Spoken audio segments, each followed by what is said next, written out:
매장 얻는 법에 대해서 좀 설명을 해주시죠. 예, 이제는 매장 얻는 법까지 왔습니다. 매장을 얻으려면 제일 먼저 자기에 맞는 지역 상권을 찾아야 됩니다. 상권을 찾는데 주의해야 되는 몇 가지를 얘기해 드리겠습니다. 첫째, 성인용품하고 맞는 상권인지 파악을 해야 돼요. 원하는 지역이 성인용품에 대한 거부감이 좀 없고요. 그 다음 성인용품에 대해서 많이 사용하는 사람들이 많이 다니는 곳을 찾아야 됩니다. 그런 상권은요, 데이트 상권, 유흥 상권이 좀 그렇습니다. 그런 상권에서는요, 매장 방문자가 많기 때문에 매출을 많이 올릴 수 있습니다. 두 번째, 피해야 되는 상권도 있습니다. 아파트 상권, 학원 상권, 공무원 상권. 학원이나 아파트 상권은 민원이 많이 발생합니다. 민원이 많은 곳은 무조건 피해야 됩니다. 그 다음 세 번째는요, 동네 상권을 하면 안 돼요. 큰 광역 상권을 해야 됩니다. 성인용품은 매일 사용하지 않습니다. 핸드폰도 2년에 한 번 갈잖아요. 이 성인용품도 3개월, 6개월에 한 번씩 바꿉니다. 그렇기 때문에 동네에 한정된 수요를 갖고 장사를 하면 안 됩니다. 광역 상권처럼 놀러 오는 사람들도 많고 뜨내기 손님이 많고 단골 손님도 많은 그런 상권이 돼야 돼요. 수요가 많아야 그 수요로 안정적인 매출을 올릴 수가 있습니다. 그래서 적합한 상권은 데이트 상권, 유흥 상권, 적합하지 않는 상권은 아파트 상권, 학원가 상권, 직장인 상권, 그리고 또 적합하지 않는 상권은 작은 상권, 적합한 상권은 큰 광역 상권이 저희하고 적합합니다. 상권을 찾았으면 그 다음 매장을 찾아야죠. 매장을 찾을 때도 주의해야 되는 게 몇 가지가 있습니다. 첫 번째, 자기에게 맞는 금액이 있을 거잖아요. 얼마까지 투자하겠다. 사업에 올인을 해버리면 실패했을 때 굉장히 큰 리스크가 있습니다. 그래서 어느 정도 여유 자금으로 사업은 해야 돼요. 망하지 않아야 되거든요.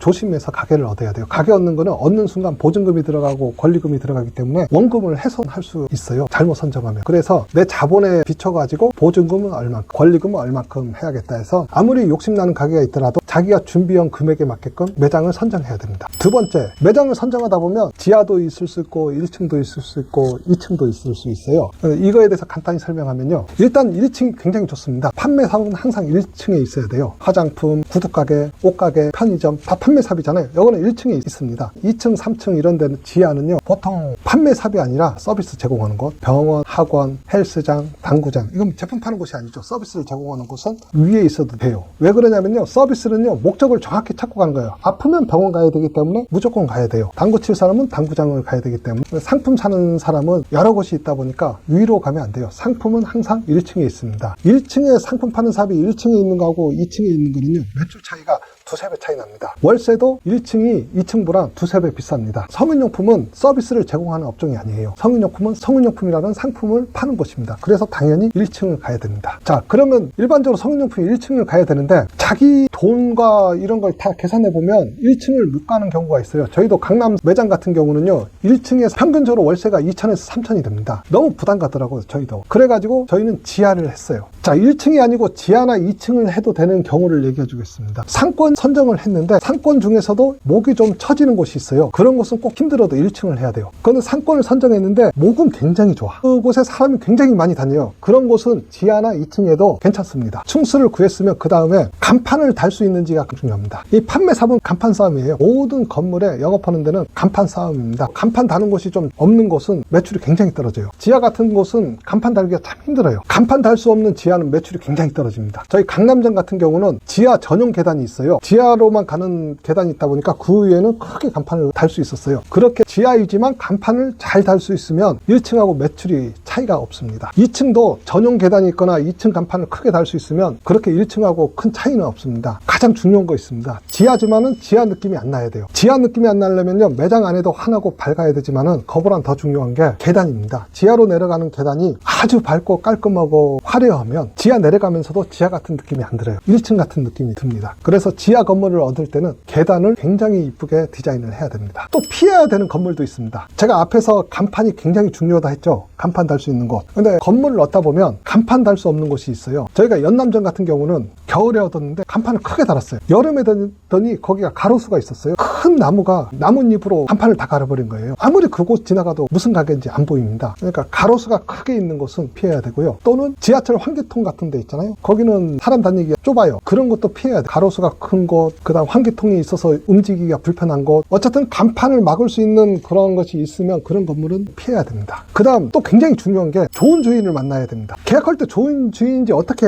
알 수가 없잖아요. 부동산을 통해서 그 주인 성격을 물어봐야 돼요. 나쁜 사람 만나면요, 월세든 보증금 임대금이도 굉장히 빠르게 올립니다. 그 다음에 내가 나가고 싶을 때 나가는 걸 방해하는 주인도 많아요. 주인은 좋은 주인을 만나야 됩니다. 그러면 편합니다. 그런 조건이 다 맞았는데 또 평수를 좀 봐야죠. 몇 평 정도가 좋은가. 성인용품은 1층 같은 데는 보통 15평에서 30평 사이가 좋습니다. 너무 작으면 제품 진열을 못하지만은 또 너무 크면 1층은 비싸기 때문에 30평 이상은 월세 부담 때문에 하기 힘듭니다. 2층이나 지하는 클수록 좋습니다. 제가 고객들에게 전화를 많이 받거든요. 질문하는 게요. 레드컨테너에서도요. 어느 매장이 제일 크냐. 매장 구경을 제일 큰데 가고 싶어 하나 봐요. 고객들은. 그러니까 매장은 클수록 좋습니다. 자기 형편에 맞게 웬만하면 좀 컸으면 좋겠습니다. 예를 들어 올리브영 같은 경우 있잖아요. 동네에 작은 올리브영하고 시내 가면 큰 올리브영이 있으면 다들 큰 올리브영 가거든요. 성인용품도 작은 데보다는 큰 데 가고 싶어 합니다. 사람들이. 그 다음 또 아주 중요한 건데요. 매장을 얻을 때 피해야 되는 건물이 있어요. 그거는 내가 이 건물을 얻었을 때 인테리어 비용을 생각해야 돼요. 인테리어 비용이 너무 많이 들어가는 경우 있거든요. 예를 들어 노래방, 술집 같은 경우 권리금을 쌓다 해서 그걸 얻었을 때는요. 인테리어 비용이 굉장히 많이 들어갑니다. 기본적으로 철거할 때 1,000, 2천만 원 들고 철거하면서 전기 다 잘라버리잖아요. 전기 선 하는데 1,000만 원 이상 들고 뭐 목공 들어오고 페인트 들어오고 뭐 하다 보면 한 5천만 원이 까져요. 그러니까 가게를 얻을 때는 그렇게 노래방 건물이거나 술집 같은 건 하지 말고 비어있는 건물이라든가 철거가 잘 돼 있는 곳 아니면 인테리어가 깔끔하게 돼 있는 곳은 좋습니다. 그런 조건을 다 따지고 매장을 얻으셔야 됩니다. 이제 매장을 얻었으니까 인테리어 하는 법을 다음번에 제가 가르쳐 드리겠습니다.